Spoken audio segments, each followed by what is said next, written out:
तो आइए बस आज का जो पहला सवाल है, सिस्टर अनीता है हमारे बीच में और मैं फोन लगाता हूँ और जो सवाल है वो उनसे पूछ लेते हैं।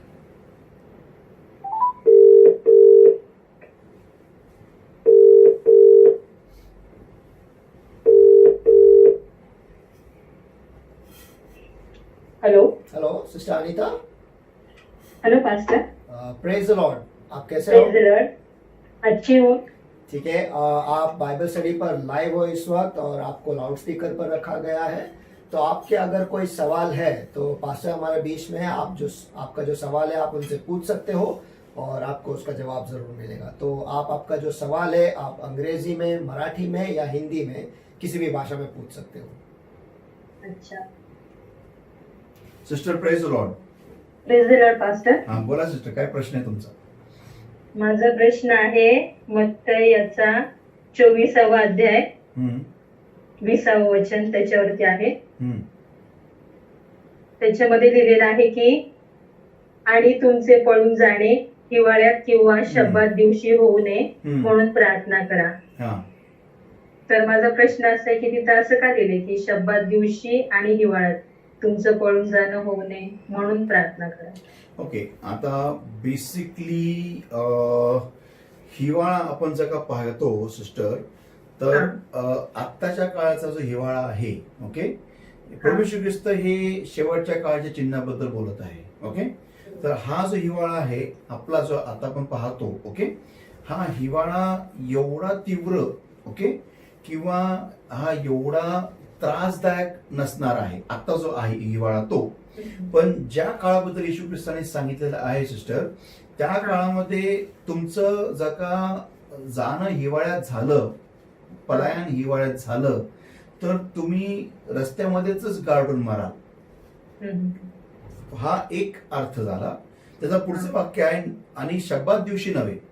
तर शब्बात दिवशी आपण काय करतो, तर आपण प्रार्थनेत असतो, देवाच्या उपस्थितीमध्ये असतो, समागमामध्ये असतो, बरोबर आहे. तर शब्बात दिवसाचा अर्थ इथं असा आहे की ज्या म्हणजे तो दिवस नसून तर तो एक प्रसंग आहे. म्हणजे ज्या दिवसामध्ये तुम्हाला प्रार्थना करायची जी संधी मिळाली आहे, त्या दिवसात तुम्ही प्रार्थना न करता, समागमात न राहता तुमचं पलायन होत आहे. तुम्ही देवाच्या उपस्थितीपासून दूर राहून तुम्हाला अरिष्टांना सोसावं लागत आहे, भोगावं लागत आहे. म्हणून पुष्कळांचा विश्वास कमी होईल, पुष्कळ जण खचतील, देवातून दूर होतील, कदाचित देवाला सोडतील सुद्धा. आणि हे प्रभू येशू ख्रिस्ताला नकोय. म्हणून प्रभू येशू काय सांगत इथं की दोन्ही हिवाळा पण असा, म्हणजे आध्यात्मिक हिवाळा जर पाहिला गेला तर म्हणजे गारटले जाणं, देवामध्ये गारटले जाणं, देवापासून दूर होणं, पूर्णपणे थंड होणं, ह्याचा अर्थ तोही होतो. तर तो काळ नसावा की जेणेकरून तुम्हाला परीक्षेतून, तुम्हाला अतिशय संकटातून, त्रासातून, छळातून जावं लागत आहे आणि म्हणून तुम्हाला पलायन करावं लागत आहे. आणि अशा काळात की तुम्ही सगळे देवामध्ये थंडावलेले आहात. ओके, तर अशा प्रसंगात, अशा काळात तुमचं पलायन नसू द्या, ही प्रार्थना तुम्ही करायची आहे. कळलं का सिस्टर? हो हो हो पास्टर. ओके, अजून काय प्रश्न आहे तुमचे? त्याच्यामध्येच होते पास्टर, त्याच अध्यायामध्येच. हा सांगा. त्याच्यामध्ये अजून असं लिहिलेलं आहे की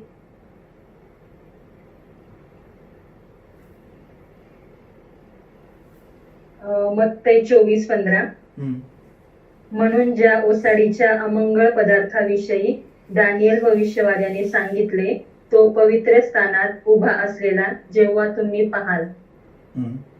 तर याच्यावरती प्रश्न होता की अमंगळ पदार्थ कोणता आहे की तो पवित्र स्थानात उभा राहील. When ye therefore shall see the abomination of desolation spoken by Daniel the prophet stand in the holy place, whoso readeth let him understand, then let them which be in Judea flee into the mountains. Okay, तर मी थोडंसं आधी त्याचं वाचतो. And this gospel of the kingdom shall be preached in all the world for a witness unto all nations, and then shall the end come. When ye therefore shall see the abomination of desolation spoken by Daniel the prophet stand in the holy place, okay, let them which be in Judea flee into the mountains. आता डॅनियलच्या पुस्तकामध्ये abomination of desolation म्हणजे जे आपण म्हणूया त्याला मराठीमध्ये what is it, can read in Marathi? शिशुद मराठी वाचू शकता का जरा मराठीत वाचा. हो पास्टर. हा. दानियल किती वाजता? नाही डॅनियल नाही, मत्ते 24:15 वाचा. अच्छा.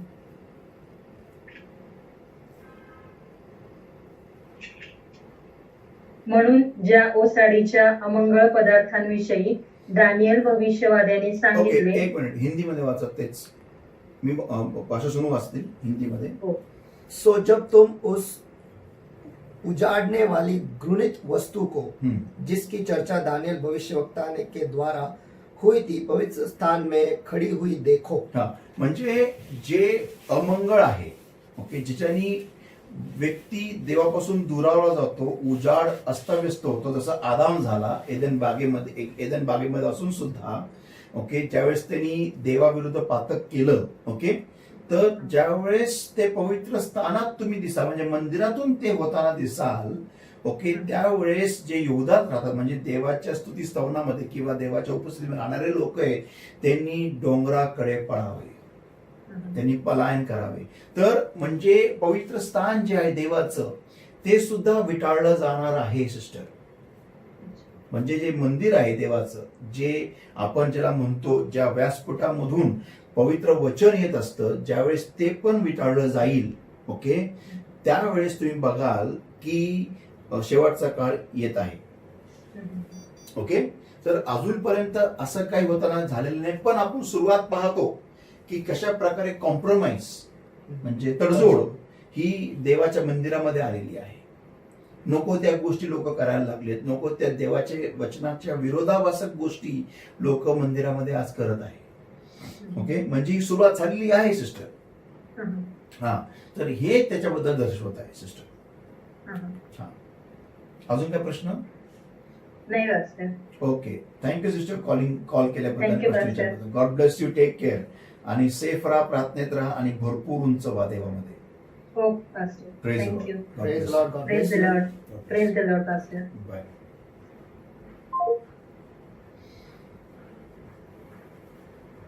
क्या बात है, बहुत सारी चीजें आज की तारीख में हो रहे हैं पास्टर, आपने ऐसा कहा सही है. और लगता है अभी वक्त आ गया कि मैं इसके बारे में जरा पिचिंग करूंगा एक दिन अबाउट अबोमिनेशन ऑफ डिसोलेशन. ये इसके बारे में लोगों को जानना बहुत जरूरी है. एक्चुअली जानना जरूरी क्यों है? क्योंकि उन्हें समझना चाहिए कि एग्जैक्टली ये है क्या. किस परिस्थिति के बारे में कहा गया है. क्योंकि डैनियल जिसके बारे में बात कर रहा है वो एग्जैक्टली वैसा नहीं होने वाला है. क्योंकि मैं अभी मैंने कभी वो स्टार्ट किया तो वो अलग ही वो फिर चला जाएगा वो, तो उसका एक अलग से हम बाइबल स्टडी लेंगे जी हाँ. और उस पर मैं इसके बारे में डीप में सिखाऊंगा.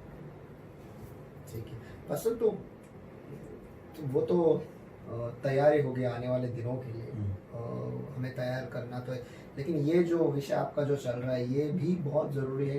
क्यों? क्योंकि शायद ये चीजें हमें उन दिनों के लिए तैयार करेगी. Yes, it is very important. ये बेसिक है, ये हमेशा जरूरी है. फॉर एग्जाम्पल, आप मोबाइल को चार्ज करते हो हर रात को, जी हाँ. तो कौन सा ही मोबाइल लो आप चार्ज करते हो, जी बस हाँ. That is basic. चार्ज बनाए तो रखना ये जरूरी चार्जर है. टच चाहिए टच. चार्जर का. क्या हम दूसरा सवाल ले या और एक है? ठीक है, हम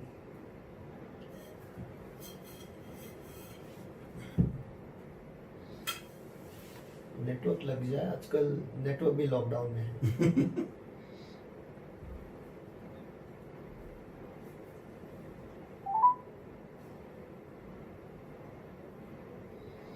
सिस्टर ने ये पूछा सवाल, इसका मतलब बहुत एंड टाइम पे स्टडी हो रहा है उनका. हाँ, हो सकता है.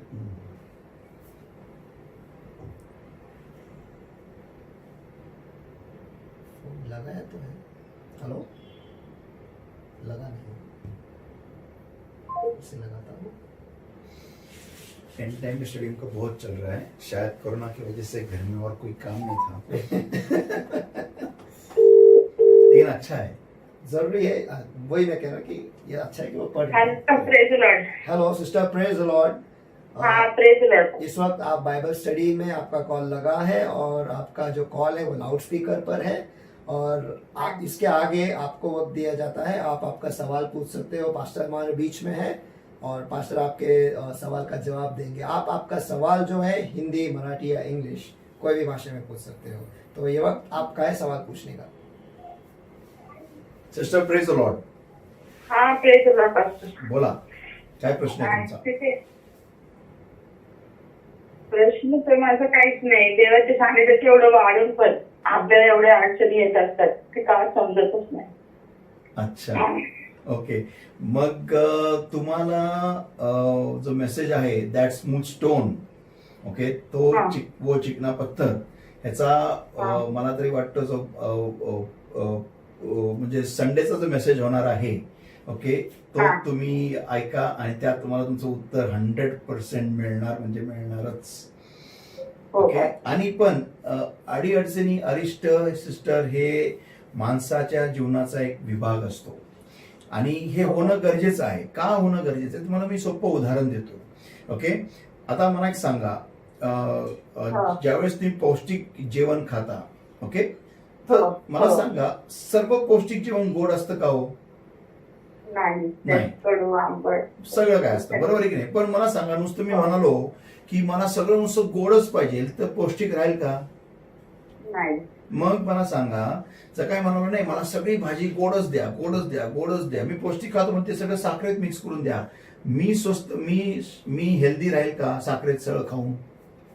नाही. काय होईल मला? तुम्ही सांगा, तुम्ही न मला सांग ते काय होईल? जास्त गोड खाल्ल्याने आजार पडेल, हा, शुगर वाढेल किंवा बरोबर. काहीतरी होईल. तर आपल्याला आध्यात्मिक शुगर होऊ नये म्हणून ते आपल्या अडीअडचणी आणतो. हो, हो. आपल्याला तुम्हाला मी सत्य घटना सांगतो. जपानमध्ये काही वर्षांपूर्वी जॅपनीज लोक फार मासे खातात आणि त्यांना टेस्टी मासे खायला फार आवडतात. तर त्या लोकांनी काय केलं, जे मासे ते लोक म्हणजे समुद्रात पकडायचे, तर त्या लोकांनी म्हणजे किनाऱ्याजवळच त्या लोकांनी त्याची हार्वेस्टिंग म्हणजे माशांचं संगोपन म्हणजे त्यांचं एक वाढ तिथं सुरू केली किनाऱ्याजवळच, हॉटेलच्या बाजूलाच, की जेणेकरून समुद्रात तिथं त्या तलावातूनच ते लोक मासे धरतील आणि फ्रेश मासे ते लोक आणून इथं हॉटेलमध्ये कापतील आणि लोकांना देतील आणि लोकांना ते टेस्टी वाढेल. हो. पण ते तसं होत नसतं. जी टेस्ट ते लोक समुद्रातले मासे पकडायचे ना, ओरिजिनल जे मासे, हो. ती टेस्ट ह्या पाळीव माशांमध्ये नसायची. मग त्यांनी विचार केला की असं काय आहे. मग ते काय करायला लागले, ते लोक समुद्रात जाऊन पकडून आणायचे, पण त्यांना आणायला 3-4 दिवस लागायचे आणि तोपर्यंत ते मासे म्हणजे शिप मध्ये जे तलाव होतं लहानसं त्यात ते असायचे, पण तरी पण ती टेस्ट फ्रेश नसायची, म्हणजे टेस्टी नसायची. मग शेवटी लोकांनी विचार केला तज्ज्ञांनी की बाबा असं काय आहे समुद्रामध्ये की जेणेकरून हे मासे एवढे टेस्टी लागतात. तर मग एकाने काय विचार केला की चला आपण एक काम करू, आपण ज्या बोटीतून आपण यांना आणतो, ज्या बोटीत ते लोक तलावात असतात त्या तलावामध्ये आपण शार्क मासा सोडूया. ओके, आणि मग त्यांनी तसं केलं आणि जेव्हा ते कस्टमरला जेव्हा ते मासे दिले तर ते अतिशय टेस्टी होते. तर त्यांनी विचारलं असं कसं काय, टेस्ट वाढली कशी काय? शार्क ठेवल्याने टेस्ट वाढली कशी काय? कारण शार्क ठेवल्याने तो शार्क त्यांना खायचा आणि त्यांनी न खाऊ म्हणून ते इकडे तिकडे पळायचे आणि ते पळाल्यामुळे त्यांच्या रक्तामध्ये, त्यांच्या शरीरामध्ये रक्त जास्ती जोराने व्हायचं आणि त्यामुळे त्यांच्या मांसला टेस्ट वाढली. तर हे शार्क म्हणजे अरिष्ट आपल्या जीवनामध्ये आणि आपल्या आध्यात्मिक जीवनाला रुचकरपणा आणण्यासाठी हे अरिष्ट असणं गरजेचं आहे सिस्टर. ओके, म्हणून तर आज आपण प्रार्थना करतो, म्हणून तर आपण गुडघ्यावर राहतो, म्हणून आपण ढसा देवासमोर रडतो आणि म्हणतो देवा रे कुठे रे लपला तू, का माझ्या जीवनामध्ये अरिष्ट आलेले. आणि मग देव भरभरून अभिषेक देतो आणि मग ते अरिष्ट आपण कॉन्कर जिंकतो आणि मग पुढच्या अरिष्टासाठी तयार होतो, है की नाही? हा, तर सिस्टर ते अरिष्ट येणं गरजेचं असतं. आपल्याला सामर्थ्य दिलंय प्रभू येशूच्या नावामध्ये, ते नाव वापरा आणि प्रत्येक अरिष्टाला तुमच्या पायाखाली चिरडत पुढे जा. विजय तुमचा आहे. येशूच्या नावामध्ये आमेन. आमेन आमेन. आमेन आमेन. ओके सिस्टर, अजून काय प्रश्न?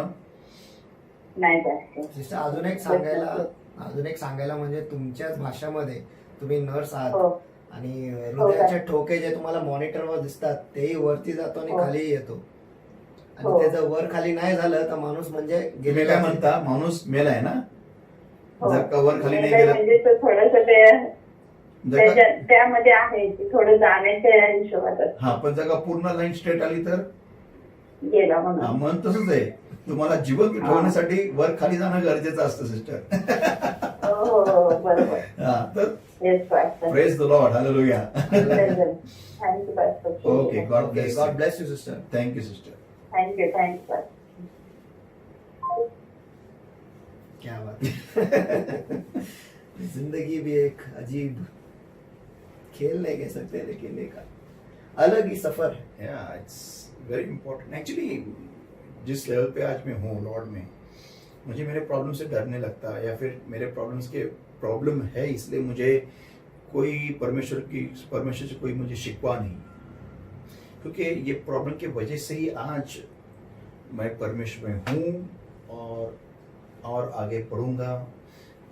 और एक्चुअली ये कहना भी गलत है कि प्रॉब्लम की वजह से, बेसिकली प्यार है, लेकिन मैं धन्यवाद देता परमेश्वर को कि उसने मुझे प्रॉब्लम्स के लिए योग्य समझा. It's good. Adventurous, it's boring life है. रास्ता अगर स्ट्रेट ही हो तो नींद आती है. एक्सीडेंट हो गए. लेकिन अगर रास्ता यहाँ से वहाँ, वहाँ से यहाँ, ऊपर नीचे, खड्डे बिड्डे, that's why India is a good country. और एक इंग्लिश कहावत है, जो डायरेक्टर है, director only gives his best roles to his best actor. Correct. अगर परमेश्वर ने हमें चुना है एक हम्म. बहुत ही मुश्किल घड़ी से गुजरने के लिए, इसका मतलब हमें कुछ तो है भैया. कृपा है परमेश्वर की हमारे आमेन. कि उसने हमें उस योग्य चुना कि Yeah. हम इसमें से गुजरे. ऊपर. हमें क्या अगला सवाल हम ले सकते हैं? एक पॉइंट है इसके ऊपर भी कि जी हाँ. सिस्टर ने जो कहा कि इतनी मुसीबतें आती है, कुछ मुसीबतें 90% मुसीबतें हमारी गलतियों की वजह से आती है. और गलती करना मैं नहीं कहता हूँ, मैं तो कहता हूँ इंसानियत है. चलो हो गया तो हो गया, लेकिन उससे मैं आगे कैसे जाऊँ, नेक्स्ट लेवल पे कैसे जाऊँ, इससे मैं उस गलती पर विजय कैसे पाऊँ, ये हमें सोचना चाहिए. गलती हो गई, छुपो मत, सामने आ जाओ. सामने आ जाओ.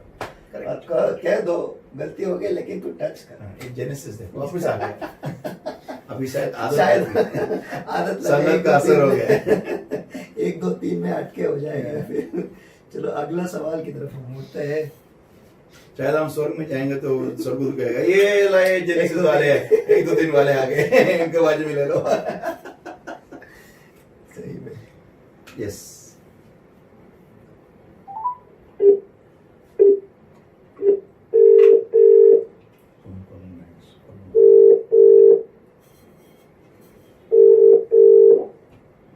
Hello. Hello sister, praise the Lord. Praise the Lord pastor. इस वक्त आप बाइबल स्टडी में लाइव हो और आपका जो फोन है वो लाउड स्पीकर पर है. तो आपको वक्त दिया Okay. जाता है. आपके अगर कोई सवाल है तो आप पास्टर से पूछ सकते हो, और आप आपका जो सवाल है इंग्लिश, हिंदी या मराठी में पूछ सकते हो. तो ये वक्त आपका है सवाल पूछने का. Praise Lord Okay. Madhuri. Praise the Lord pastor. Yes, पूछिए आपका So सवाल. I'm reading Exodus hmm. from last few weeks, and I have some questions on this. So my Okay. first question is in Hmm. Exodus 3, Hmm. verse 5 and 6. Lord is asking Moses to remove his sandals, to take off his sandals. So what was God telling Moses? What was God revealing himself to Moses? Basically sister की pastor माफ कीजिए, क्या मैं लोगों के लिए वो Yes, वचन पढ़ सकता yes, हूँ? yes, yes. निर्गमन इसका 3रा अध्याय वचन 5, इसमें से इनका सवाल है. उसने कहा इधर पास मत आ और आपके पांव से जूतियों को उतार दे, क्योंकि जिस स्थान पर तू खड़ा है वह पवित्र भूमि है. या ओके. अभी जिस समय में मूसा परमेश्वर से मिला वो पुराना नियम था. ओके, ये पॉइंट के ऊपर भी मैंने परमेश्वर से पूछा है बेसिकली. और उस वक्त उपस्थिति जो थी परमेश्वर की वो बाहरी तौर पे ज्यादा थी, अंदरूनी तौर पे नहीं थी. पर मूसा को अभिषेक जो है वो बाहरी तौर पे महसूस हो गया था, अंदरूनी तौर पे महसूस नहीं हो गया था, अंदर से नहीं हो गया था। जैसे हमें आता है इन फीलिंग, जी हाँ, उसको इन फीलिंग नहीं हो गया है, उसको बाहरी तौर पे सिर्फ था। तो जब मूसा परमेश्वर से मिलने गया तो वो जगह जो थी वो पूरी पवित्र स्थान हो गई थी। ओके, और मूसा को अपने पैरों में से वो जूते निकालने अनिवार्य हुए। ओके, वेरी इंपॉर्टेंट, उसको निकालना पड़ा क्योंकि उसके जूते की जो मिट्टी है, पैर पे भी थी मिट्टी, ऐसे नहीं कि नहीं होगी, मिट्टी थी, लेकिन जूता ऐसा होता है कि जो पूरी गंदगी को तुड़वाते तुड़वाते हम चलते रहते जी हैं। हाँ, तो उस स्थान को गंदा न करते हुए उसकी जो पवित्रता है उसको मेंटेन करना जरूरी था। अभी मैं इसी उदाहरण को आज की तारीख में लेता हूँ। आज भी हम देखते हैं स्टेजेस के ऊपर, चर्चेस में पास्टर लोग जूता पहन के जाते हैं, और लेकिन बहुत सारी कलीसिया में पास्टर लोगों को वेदी जो ऑल्टर है उसके ऊपर जाने से पहले जूता निकालने को कहा जाता है। जी हाँ, ओके, भले तुम चर्च में आते हो जूता पहने, लेकिन वहां पर निकालना जरूरी है। अभी पॉइंट ये आता है कि जूता पहनना जरूरी है क्या नहीं है। मैंने परमेश्वर से खुद पूछा, तो परमेश्वर ने कहा मुझे कि आज पवित्र आत्मा तुम्हारे अंदर है। ओके सिस्टर, आप सुन रहे हो क्या? आप हेलो, हाँ सुन रही हूँ। या तो पवित्र आत्मा तुम्हारे अंदर है, और पवित्र आत्मा अगर तुम्हारे अंदर है तो वो जगत, तुम्हारा अंतःकरण जो है वो पवित्र हो गया है। तो तुम्हारे अंतःकरण में क्या है जो परमेश्वर को नहीं पसंद है, जो तुम्हारे अंतःकरण के जो ऑल्टर को गंदा करता है, दिल के वेदी को, या तो उसे निकालो, उन चीजों को निकालो और उस वेदी को साफ करो। ओके, और पवित्र स्थान हम मंदिर को भी कहते हैं, लेकिन अगर मैं समझो मैं रास्ते पे जा रहा हूं तो पवित्र आत्मा मेरे में भी है, उस वक्त भी है, और मैं दुआ कर रहा हूं तो मैं पवित्र स्थान पहले से ही हूं, तो मैं जूता पहन के ही जा रहा हूं, तो मेरे आजू बाजू वाली जमीन पर पवित्र आत्मा उतर के नहीं आएगा, तो तब मैं जूता निकालू। ये बात हमें ध्यान में रखनी कि आज हमारी सुन्नत जो है, खतना जो है, वो आज दिल से हुई है, ना के शरीर में है। तो मुझे दिल को सही रखना जरूरी है, ना कि सिर्फ शरीर को। तो जब मैं परमेश्वर की उपस्थिति में आता हूं, मैं जूता पहनूं क्या कुछ भी पहनूं, लेकिन मुझे मेरा दिल साफ रखना जरूरी है। किसी के भी खिलाफ मेरे दिल में कोई गुनाह ना हो, कोई गिले न हो, कोई शिकवे न हो, क्या उसको कहते हैं, कोई हम पाप न रखे। इसलिए प्रभु यीशु मसीह कहता है, जब तुम विधि के पास आते हो और तुम्हें अगर याद वहां पर आता है कि तुम्हारे भाई के खिलाफ तुम्हारे भाई के मन में तुम्हारे खिलाफ गुनाह है, तो जाओ पहले तुम्हारे अर्पण को वहीं पर रखो और पहले जाके तुम्हारा दिल साफ करो। तो ये बात जरूरी है, ओके, कि तुम्हें ध्यान में आता है कि तुम्हारे भाई के मन में तुम्हारे खिलाफ, तुम्हारे मन में कुछ नहीं, तुम अच्छे ही हो, तुम बहुत साफ वाले हो, लेकिन तुम्हारे भाई के मन में तुम्हारे खिलाफ कोई गिला है, कोई शिकवा है, तुम जाके अर्पण को वहीं पर रखो। तो क्यों? क्योंकि वो चप्पल को उतारो दिल से। चप्पल एक, मैं थोड़ा इसके ऊपर गहराई में जाता हूँ। सिस्टर आपको टाइम है ना? हाँ, चप्पल का मतलब क्या होता है? बाइबल में कहा है the shoes of the gospel of peace, the sandals of the gospel of peace. Okay, तो इसका क्या मतलब है? Sandal of the gospel of peace means sandals को कहा गया है which carries the gospel of peace. Okay, तो इसका मतलब यह है कि जो जूता है मेरा, ओके, जूता वो मेरी पहचान है। मींस मैं क्या लेके जा रहा हूं ये जूते से मालूम पड़ता है।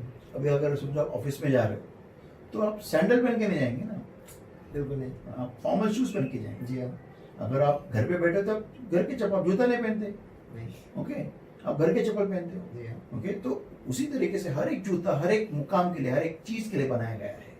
तो sandals of the gospel of peace. Okay, तो जब मूसा परमेश्वर से मिलने गया तो वो क्या पहन के गया था? वो धनकर या फिर शेपर्ड के शूज, चरवाह के शूज जो उसके ससुर ने उसको दिए थे, तो वो उतार। तो यहां पर एक गुलाम के मेंटेलिटी से नहीं आ सकता। तू यहाँ पर मेरे सामने, तू यहाँ पर इस तरीके से तू मेरे सामने आके मुझसे बात नहीं कर सकता, क्योंकि ये पवित्र जगह है। पवित्र जगह का मतलब सिर्फ पवित्र नहीं, सिर्फ होली होली नहीं, मीन्स पवित्र का मतलब ये भी है कि मेरी माइंडसेट भी सही होनी जरूरी है। मैं एक गुलाम बन के, मन में गुलाम बन के, नौकर बन के, कंप्लेनर बन के मैं परमेश्वर के साथ पवित्र नहीं हो सकता, पवित्र उपस्थिति में नहीं खड़ा रह सकता। तो मुझे वो निकालना जरूरी है, ये इसका मतलब होता है। किसने कहा तू नंगा है? ये वो पॉइंट सही है। खुद कुछ तो हम लेके चल रहे हैं और उसी भावना के साथ या हम आए परमेश्वर के सामने। हाँ, तो नहीं हो सकता, वो परमेश्वर हमें एक्सेप्ट कर ही नहीं सकता, ज्वाइन कर ही नहीं पा रहा है हमसे, क्योंकि हमारा जो मन है वही हमारा जूता है। हम जो है वो हमारे जूते से मालूम पड़ता है, तो इसलिए वो निकालो। सिस्टर समझे आप? हाँ। यस, सो यस, पूछिए। So my next question is, in Exodus 6 verse 3, God is saying, I appeared to Abraham, to Isaac, and to Jacob as God Almighty, but by my name, Lord, I was not known to them. So God had introduced himself to Abraham, Isaac, and Jacob by his one of the characteristics, that is God Almighty, and not by his name, that is Jehovah. When I read Genesis chapter 4 verse 26, it is written over there that people began to call upon God by his name. So if God had not introduced himself by his name before, then how people came to know God by his name? नहीं, sorry. What is the translation which you're using? NKJV. You should use KJV. Yes. But in KJV also it is written Can you read? same, God. Can you read verse 26 of Yes. Genesis 4? Yes. I would like to say this to everybody. If you want to go to heaven, read KJV. Yes. So Genesis chapter 4 verse 26, and to Seth, to him also there was born a son, and he called his name Enosh. Then began men to call upon the name of the Lord. Call upon the name of the Lord. What was your question? What were you saying? What is in NKJV? Can you read it?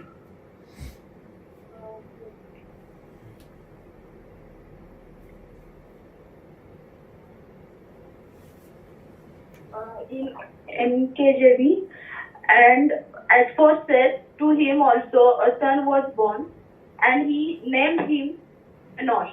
Then men began to call on the name of the Lord. And in KJV what it says? Call And my upon the question- name of the Lord. Is one and the same thing. Okay. So what you asked, the question was, what was your question? So in Genesis, people began to call upon the name of the Lord, right? And in Exodus, God is saying, I appeared to Abraham, Isaac, and Jacob as God Almighty, and not as Jehovah. That is his name. Then how come people in it is written in Genesis that people began to call upon God by his name? 1 second. Can you give me the verse? Exodus, what is it? Exodus chapter Exodus 6, 6, verse 3. verse 3. 6:3. 6:3. Okay. मैं सर्वशक्तिमान One Ishwar second. And I appeared unto Abraham, unto Isaac, and unto Jacob by the name of God Almighty. But by my name Jehovah was I not known to them. Okay. So okay. So basically, Madhuri, the Lord has 12 names. Okay. when you read it in English, it says the name of God Almighty. Now, Almighty, the word Almighty has a different name in Hebrew. Okay. Okay, and Jehovah has Jehovah is a different name altogether in Hebrew. Means Jehovah is in Hebrew Okay. only, but it is a different word altogether. So when you read over here Okay. with the name of God Almighty, it's actually another word. So he revealed Okay. himself to man. Okay, at that time in the book of Genesis with a different name. Okay. Okay, and then Yeah. he reveals himself to Abraham, Isaac, and Jacob. Okay, by the name of Almighty, and by my name Jehovah was not known to them. Now Jehovah is another name of God. Okay. So he is revealed to this person. Okay, and I think who is he talking about? Is it to Moses? Okay, he is revealed to Moses as Jehovah. To Joshua, he is revealed as Jehovah Nissi. The Lord is my banner. Okay. Okay, to Abraham Yes, is revealed yes. as Jehovah Jireh. Yeah. So every single generation, every single man of God whom he has an encounter with God, he is revealed as by one name. Now to Elijah, he is revealed as the God who answers by fire. Okay. To Peter, James, John, Matthew, he is revealed as God our Savior. Yes. Okay, even to Adam, he was revealed as God as Savior. Okay. Okay, so when you read that, it's actually in the Hebrew different names of God. So I would advise you to take that Bible or the Okay. book which talks about the names of God. Of course, very soon I'll be taking that study also. मैं वो भी अभ्यास लेने वाला Okay. हूँ जहाँ पर मैं परमेश्वर के नामों के बारे में बताने वाला हूँ, सिखाने वाला हूँ और उनके हर एक का प्रॉपर्टीज क्या है और उसका उनका इस्तेमाल हम किस तरीके से कर सकते हैं और एक मसीह इंसान के लिए उन नामों का क्या फायदा है. ओके, फॉर एग्जांपल अगर मैं बोलूं मुझे पानी दे दो तो मुझे कोई लोखंड नहीं देने वाला, लोहा नहीं देने वाला, पानी देगा.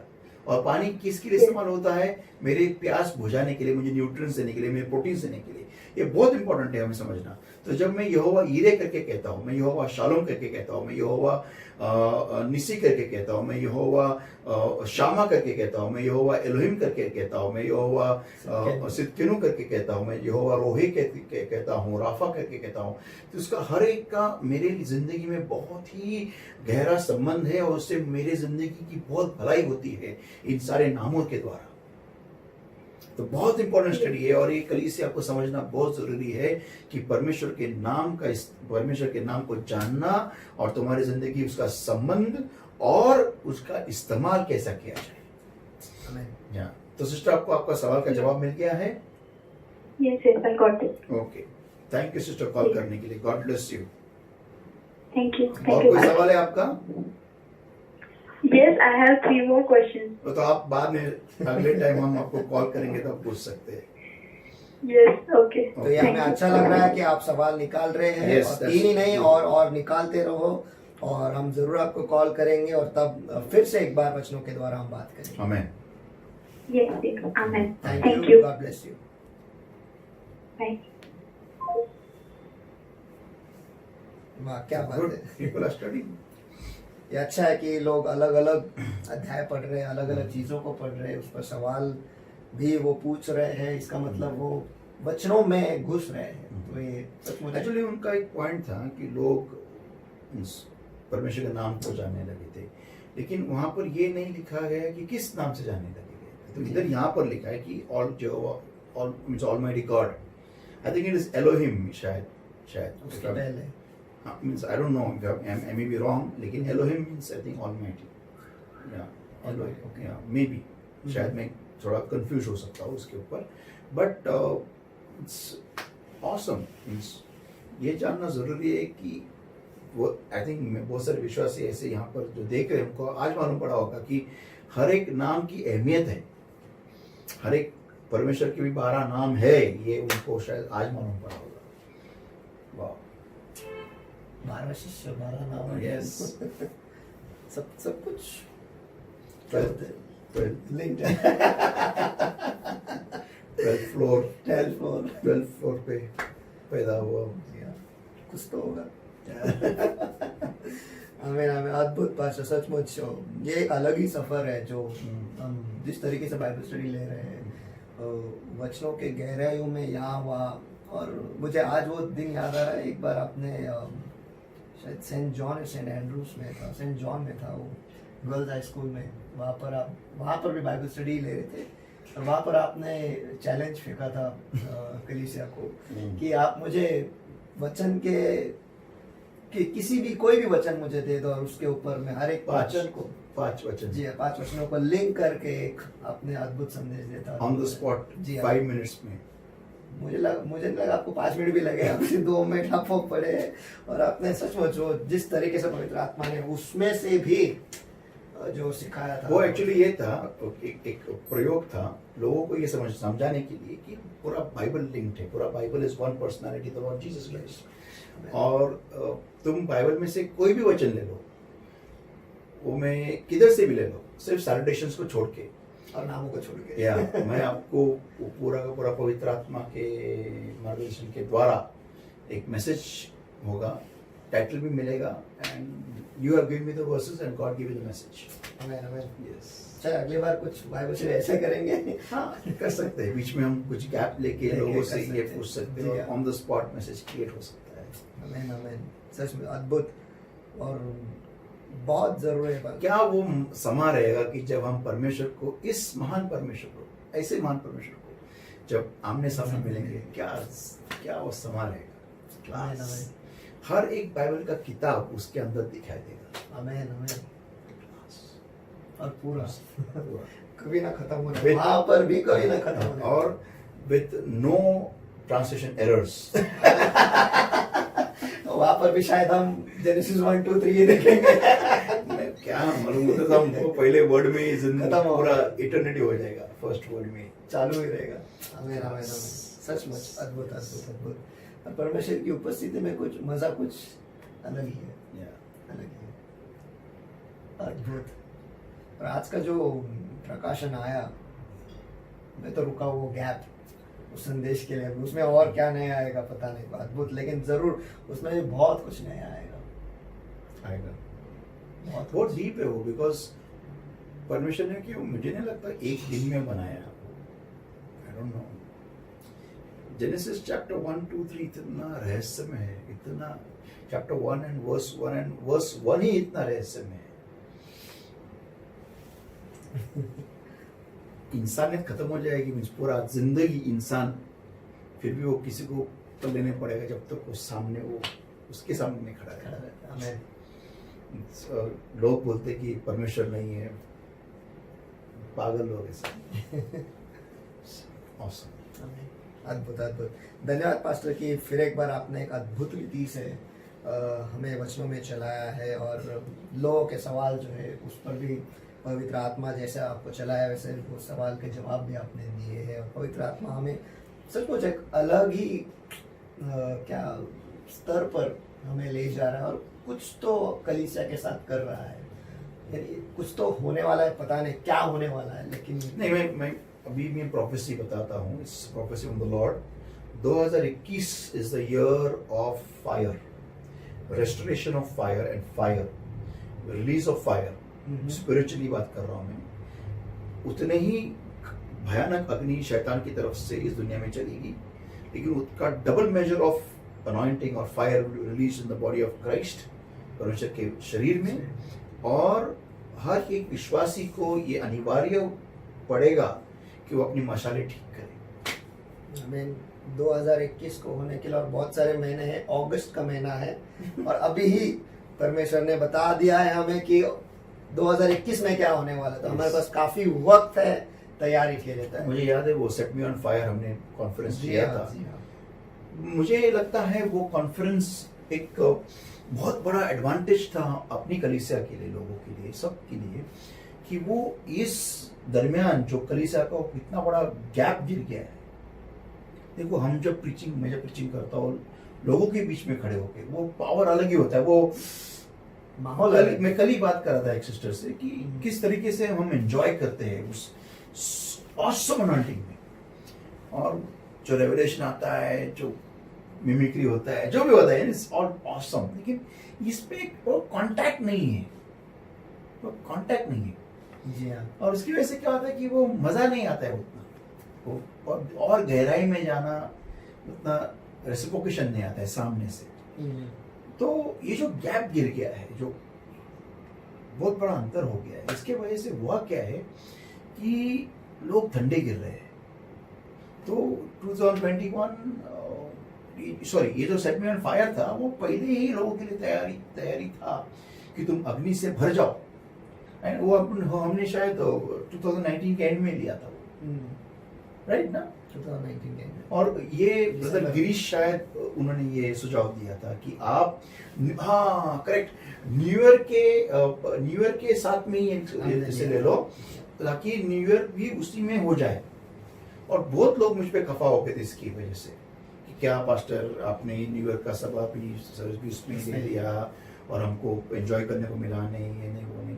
लेकिन आज वो परमेश्वर को धन्यवाद दे सकते हैं मेरे इस डिसीजन के लिए। एक्चुअली वो सुझाव था ब्रदर गिरीश डोंगरे, उनके द्वारा ये आया था, and we praise God, we obeyed that leading of the Holy Spirit उनके थ्रू जो आया था, और ब्लेसिंग था वो रियली, बिकॉज उसके बाद में कितना टाइम मिला, मार्च 21 शायद, राइट, मार्च 18 18 शायद, कितना टाइम, जनवरी, फरवरी एंड मार्च पूरा भी नहीं ठीक से हो गया, 2.5 महीना बस we are gone in lockdown. उसके बाद प्रार्थना करो ना, हाँ। यही बचा है, यही था। प्रार्थना करो ना।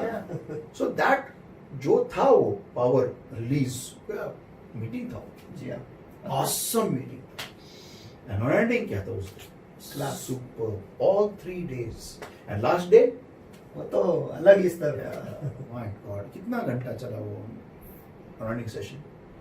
नहीं बोल के 2 घंटा तक चल रहा था। नहीं, इट वाज स्टार्ट, शायद अनॉइंटिंग सेशन मैंने शुरुआत में आपने थोड़ा लिया था, उसके बाद एंड में आपने मैसेज बहुत छोटा लिया था, और 4.5 घंटा यस उसमें चला गया सेशन में। इट वाज ब्यूटीफुल, और जो उस वक्त जो लोग ऑन हो गए, जो नहीं आए, I am very sorry for them, लेकिन जो ऑन हो गए, ब्यूटीफुल।